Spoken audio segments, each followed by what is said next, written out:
Hello everyone, welcome to Chapter 9. Chapter 9 deals with popular culture. Let's get started. Popular culture deals with shared artifacts, symbols, and systems, and most people do have some knowledge about various popular culture expressions.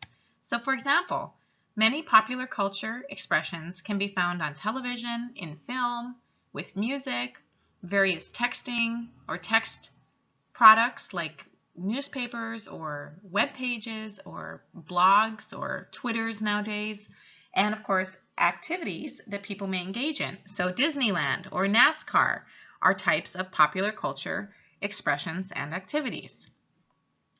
Popular culture has more recently begun to include things that are commodified, so things like cars, certain types of clothing or brands of clothing, certain types of jewelry, or certain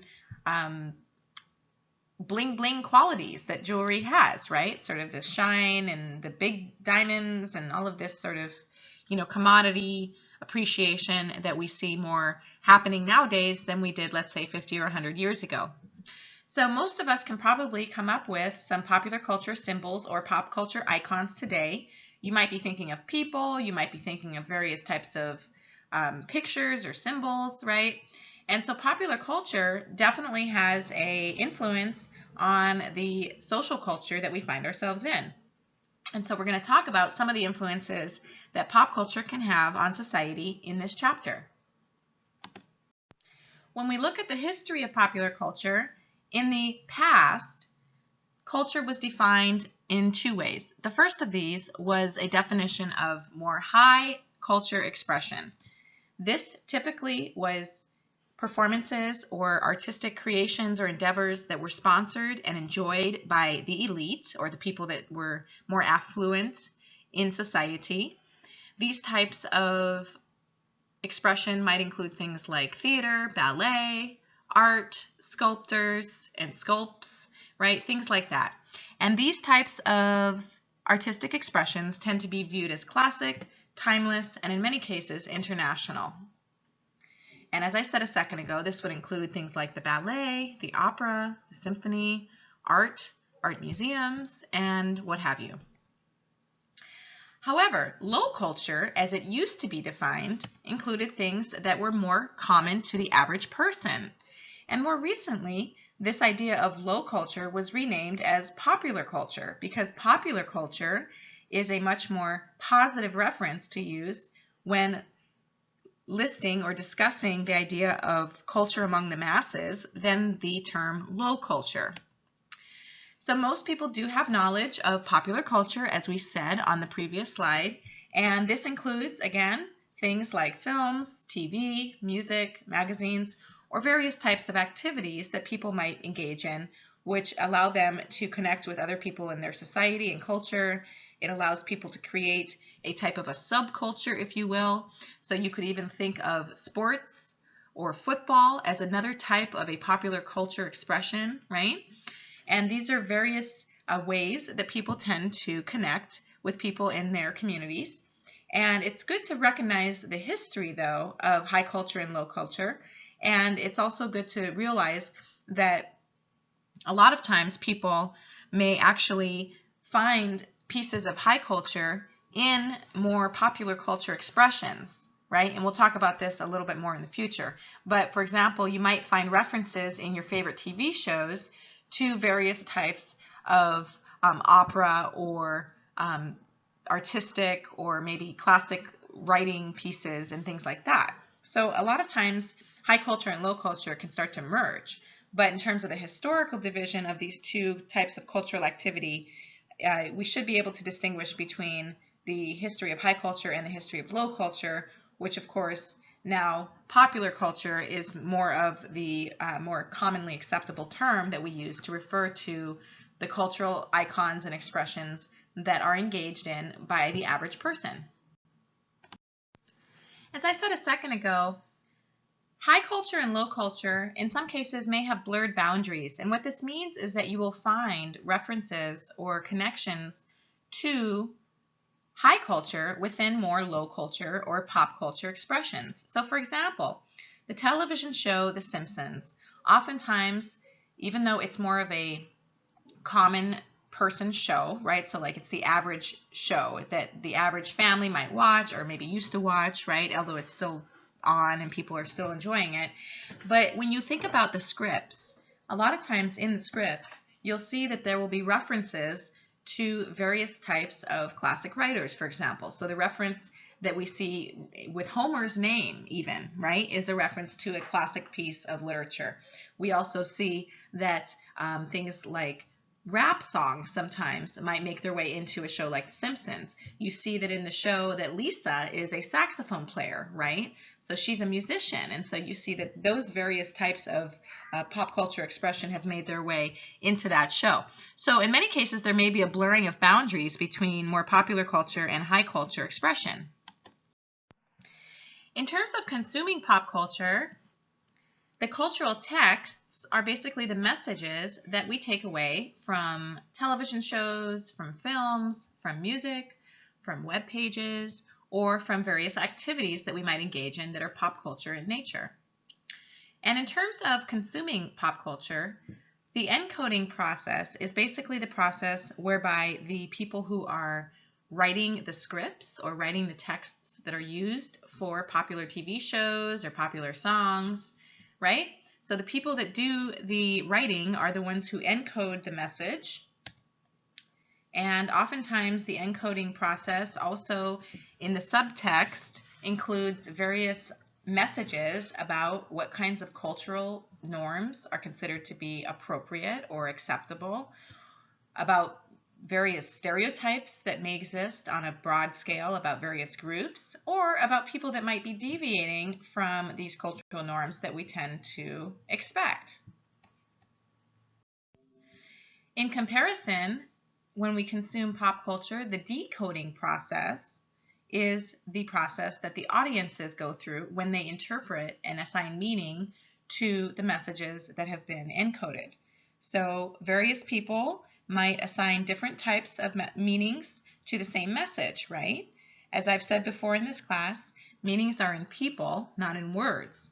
So what that means is that two people might watch the same exact television show and they might see or perceive that show in a very different way, and they may take away different messages as well. A lot of times, the ways that people decode has to do with their identity, how they see the world, various experiences they've had, or various interests that they have currently in life, okay? And you can think about other types of issues that you've experienced which can shape the way in which people decode various media. So obviously things such as so commonplace as how you're feeling that day could have an influence on it, right? Are you feeling happy or sad that day? Are you rested? Are you hungry? I know that if you're very hungry and you're watching TV and there's a lot of food commercials happening, it's obviously going to be more of a powerful influence on you than if you've already eaten. So we can think about those types of influences. And also we can think on a broader scale about how these cultural messages about what is considered to be appropriate or normal behavior among people is something that we also consume. And how do those messages shape the way that we view the world and the way that we expect to interact with people, and the expectations that we have for people when we do interact, right? So the decoding process has a lot factored into it. It's a complex process, and generally speaking, we tend to respond in ways sometimes that are conscious, but other times we might have unconscious responses that we aren't even aware of. So we may take away messages about people or about ourselves or about other groups that perhaps we're not even aware that we're taking away, but yet those messages that are more unconsciously adopted can still influence the way that we see the world and the way that we behave. So this is one of the reasons why I encourage my students and also myself to always be aware of the type of media that we consume. What are the messages that this media is putting out? What is the agenda potentially for the people or the interests that are putting out this show or this film or this ad or this song or whatever, okay? And how is this impacting me both in the moment when I'm actually hearing it or listening to it or seeing it? And what is the long-term impact on me in terms of how I see myself or how I see other people or the way that I view the world and the assumptions that I take into my communication interactions with people, okay? A lot of times the media tends to occupy a very prominent position in terms of socializing people, but people don't tend to think much about the media in terms of their value systems and the assumptions that they often take for granted, because the media is so ubiquitous. It is everywhere we go. And we don't tend to have a reason to question the media very much, but the purpose of discussing pop culture in a class like this is to hopefully allow you to get more aware of the types of media you consume and to get more conscious of the messages that are embedded in those media, and of course, what is the effect of those messages on you personally and society more generally. Media content may target, in some cases, various types of audiences. So for instance, if you tend to watch one of the primetime television stations between the hours of 6 p.m. and 10 p.m., typically you will find viewing content or television shows that are geared towards the lowest common denominator. What this means is that you will find television shows that tend to be more broad or general so that more people could tune into those shows and get some enjoyment from it. So when we think about accommodating relevant audiences, we can think about things like the demographic profile that we might fall under in terms of how the media might target us for various shows or advertisements specifically, or even types of messages. Demographics deal with the groups of people the groups that we find ourselves in terms of our different group affiliations. And demographics take the form of your sex, whether you're male, female, your age, whether you're in your 20s, your 30s, your 50s, your 60s, older, what kind of SES background you're in, so whether you're in working class, middle class, upper class, your race, so whether you're in white race group, African American race group, Latino race group, okay, Asian race group. And they may also accommodate or try to pitch different types of messages based on whether people are single or family folks or elderly or college students, right? So you can think about the thought that goes into constructing various types of television shows or films or media content, for example. And you can think about the ways in which these different types of demographic groups are accommodated or targeted based on demographics.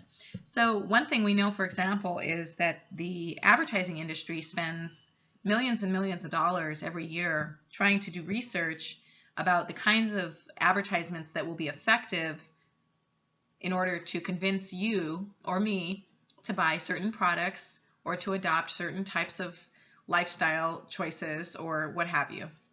And so a lot of times, in order to accommodate these various demographic interests or the things that will persuade them, advertising agencies tend to run what's called focus groups.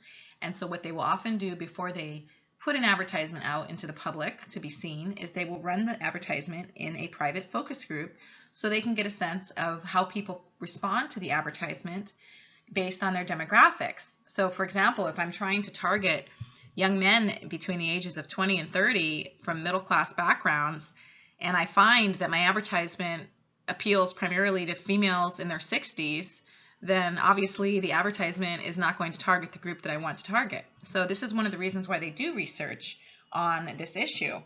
However, one thing that we want to be conscious of is this principle as well, because what this also means is that we are also being researched, whether we know it or not, in terms of what will persuade us to feel that there is a need to purchase a certain product, right? So you always want to think about the fact that anything you take away, any assumption or conclusion that you draw from watching media content, it's possible that that has been specifically targeted for you in terms of your age group, your race group, your class group, and especially in terms of advertisements, in order to create a perception of need, obviously, right? So they target your group, they figure out how to persuade your group to buy a product, and then they play the same ad over and over with the same target towards your group, and then ideally, right, you're going to buy the products that they're trying to target your demographic group to buy.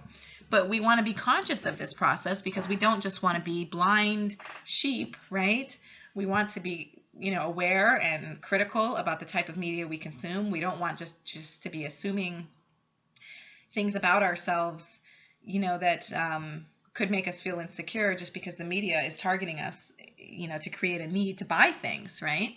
So generally speaking, this is one of the reasons why I do encourage all of my students to start to get more critical about the media they consume, what the short-term impact of that media consumption is on them personally, whether it's the thoughts you have, the emotions you feel, the way that you relate to people, or whatever. And of course, what is the long-term impact of the media viewing on you in terms of your views about the world, expectations you have for yourself long-term, things that you think you should be doing in life versus what you are doing, things like that.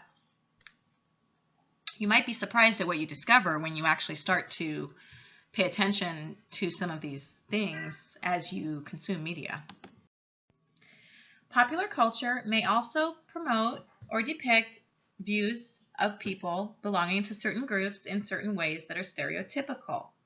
So, for many of us, we might learn the views that we have, the beliefs, the attitudes, the viewpoints that we assume about other people based upon what we see in the media.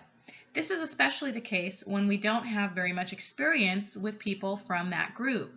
So for example, if I don't have experience with someone from a certain religious group and the only thing that I see are negative depictions of people belonging to that religious group on television or on the news, right? Or I read articles or whatever, right? Then I probably or may adopt the negative views that I see on the media, especially with the absence of other information that might work against those pieces of information. So generally speaking, when stereotypes tend to be evoked in media content, and this tends to happen, for example, in television shows quite a bit, you might have various race groups depicted in certain ways. You might have certain race groups that are not depicted at all, right?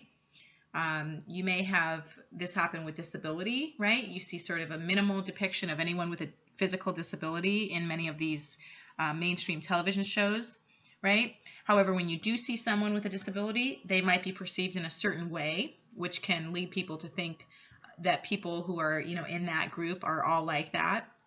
You can also think of age depictions. So how are people in, let's say, elderly groups depicted versus people who are younger? Yeah. You can also think about things like national origin. So how are immigrants depicted in mainstream television shows or news stations? And what are some of the messages that are being discussed about them? And how are these messages reoccurring, right, across various different types of channels and different news stations and maybe even different shows? And what are some of the assumptions that people may end up concluding about people or individuals belonging to those groups? So the media does a very good job of conveying a generalized perception of a social consensus about these groups, whatever that group is. One thing to think about is the groups that are not being represented by the media and why that might be the case, and what would the impact potentially be if more groups were represented in more diverse ways. How would that potentially influence the views that we have about people in society, or the attitudes that we have about people, or our willingness to communicate and interact in a peace-loving way with people belonging to certain groups versus others, right? So we can think about pop culture and stereotypes, and certainly pop culture is not responsible for every single stereotype that we may find ourselves dealing with. We've talked about the fact that family members might teach us stereotypes, or our friend groups might teach us these kinds of things too. But generally speaking, if you watch a lot of television or if you consume a lot of media and you don't really question it, you don't really learn how to question it, then you are generally going to assume that what the media is showing you is the way things are, right? And this is one of the reasons why I'm always encouraging my students, and I do this myself as well, to be very selective about the type of media that we consume and to make sure that the type of media we are consuming are the types of messages that we want to absorb into our intellect and our emotions and into our thought processes. There are a couple of theories of pop culture that discuss the impact that pop culture can have in terms of how we view the world. One of these theories is cultivation theory. And cultivation theory is a theory that looks at the way in which the media can shape the topics that we think are relevant to think about and what to think about those topics. So, for example, people who tend to do a lot of research into social violence tend to find through the theory like cultivation theory that people who tend to watch a lot of news that has violence on it, or television shows with violence, or Law and Order shows, those people tend to expect that when they go out during the day, or generally speaking, that they will have a greater likelihood of experiencing violence than people that do not watch violent television shows. So basically, what you're seeing there is you're seeing a correlation between people who watch violent television and an expectation that violence will happen in your day-to-day life. Okay, so cultivation theory is one theory that addresses the media and how it can affect people. But another theory that deals with the media is uses and gratifications theory. And so this theory suggests that people use the media in order to satisfy various needs they might have. So for example, there's a show called Survivor. I know that lots of folks tend to watch it. There's various seasons that have come out. And this show tends to appeal to people on some level because perhaps it makes people think that they could go on an island and survive out in the wilderness without all the modern conveniences and luxuries that we've grown to rely on. Another type of a show that could potentially draw from uses and gratifications theory would be comedy shows, right? So according to uses and grats theory, if you are someone who likes to watch a lot of comedy shows, they would discuss that you like to watch comedies because it's a type of a humorous or comedic relief for you. So obviously comedy allows us to unwind a little bit, allows us to relax. We can let go of the stress of daily life if we just watch a good TV show and laugh a little bit. So uses and gratifications theory could also look at it from that point. So these theories allow us to understand the effect that the media can have and also why it is that we seek out certain media over others. We can also look at the effect of technology and popular culture. So as many of you are already aware, computer technology and digital technology has expanded tremendously in the last 15 or 20 years. And what we're finding is that, of course, this means that there is new opportunity all the time for different types of online networks or online chat forums or Twitter accounts. There are various types of institutions or various types of business outlets that have developed based upon technology and pop culture. We also see that print, media, film, and music has become digitized, which of course changes the landscape of the artistic endeavor. So, before everything was digitized, musicians did not have to worry about their music being downloaded for free, right? So these types of issues have really changed the way in which people do business in these kinds of industries. It's also changed the way that people deal with music and share music and experience it. But we can also look at things like blogs, MySpace, Facebook. More recently, Twitter has become really popular for folks. And we can look at the way that this technology has shaped people's views, their thinking, the relational interactions that they have or expect to have. There's been some research on the blogging Twitter phenomena, and what scholars are starting to find in this research is that the idea of broadcasting one's thoughts, feelings, or activities via technology has begun to replace the interpersonal conversations that we used to have either with friends or coworkers or groups at work or things like that. So instead of talking with people now, people are just posting or advertising emotions, thoughts, experiences, what have you. And so obviously that type of a forum for exchanging thoughts and ideas is very different than a in-person forum, which is what people used to have before, right? So of course there are lots of implications for what this means for relationships and what this means for culture and what this means for intercultural communication and access to various communities that can either promote or hinder effective intercultural relationships. In addition, it's worth talking about the impact that the popular culture in the United States of America has, both in terms of culture in the USA, but also globally. So one term that we want to be aware of in this class is the idea of cultural imperialism. And basically, cultural imperialism is the phenomena whereby one culture tends to have the ability to permeate, let's say, in this case, the globe, right, or at least the Western Hemisphere, with the various identity, values, culture, or expression of one culture over another, right? So because of the fact that in America, most of the movies that we make tend to be exported globally to other countries, and the music that gets made here is also exported globally to other countries, and perhaps many of the television shows are exported to other countries, right? What this means is that a lot of our cultural values are also being exported, right, and consumed by people in other countries, okay?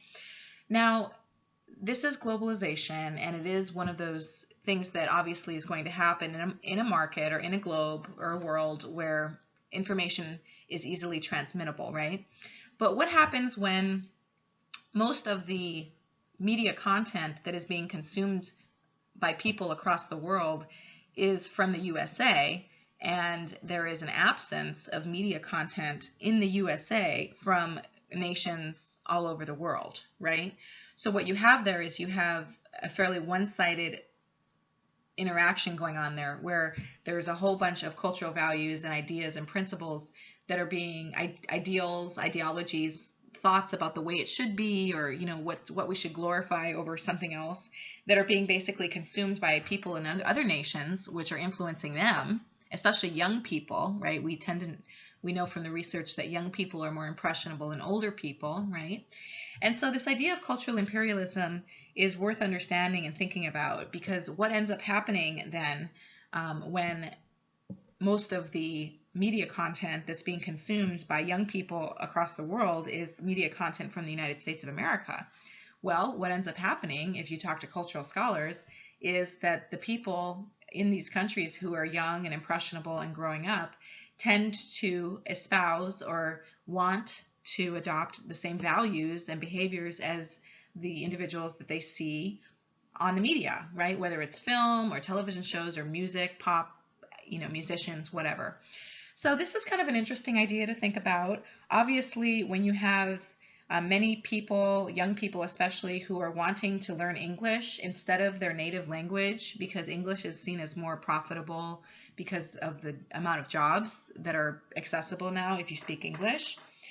This is another issue that plays into the export of U.S. culture as well, right? So you have lots of people that really, are coming of age in their nation, in the nation in which they were born.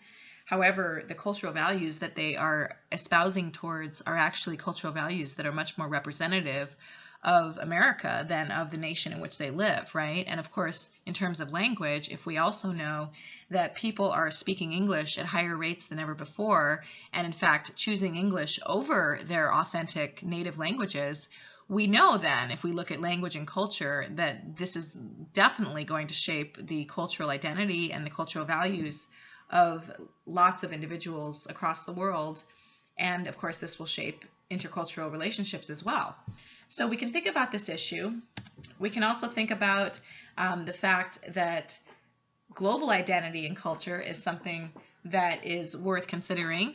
And will there even be different cultures in the future, because of the fact that we tend to see that certain cultural values tend to be permeating nations all over the world, where we don't tend to see a lot of these cultural artifacts coming in to our nation so that we can also be influenced by other nations, right?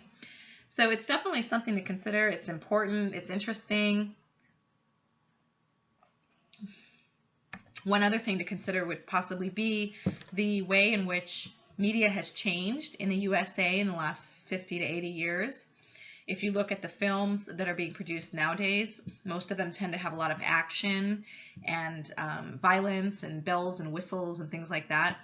And this is primarily the norm, right? And why is it the norm? Well, because that's what we have come to expect. And if you look at films from the 1940s or 50s, you'll see a very different kind of acting, you'll see a very different kind of script.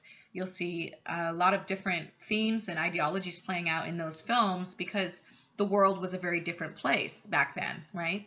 So you can look at the media as really a location to look at culture and to better understand culture. And the media tends to depict culture, the media tends to reify culture, and the media tends to promote culture values among those of us who consume it. And this is why, again, I'm going to say in this lecture, it is definitely worth considering the media that you are consuming. If you have children, it is always worth considering the type of media that you are having your children consume and what those kinds of values are telling your kids. You can also look at the impact that certain types of media might have on your own thoughts and attitudes and beliefs. And certainly, it's in our best interest to exercise good judgment in terms of the types of media that we consume, right? Because, anytime we can make our lives a little bit better or a little more positive, it's worth doing so. So obviously we have the shows that we love to watch, and I'm, definitely, I have shows that I love to watch as well, which I, definitely do not want to stop watching. However, I do tend to pay attention to the way in which different shows impact me or different films. And I think it's definitely worth considering this in terms of both our modern day interactions and, of course, the future day interactions that we have with people in terms of intercultural communication. That's all we have for this chapter. Thank you for your attention and have a good day, and I'll talk to you all in the next chapter.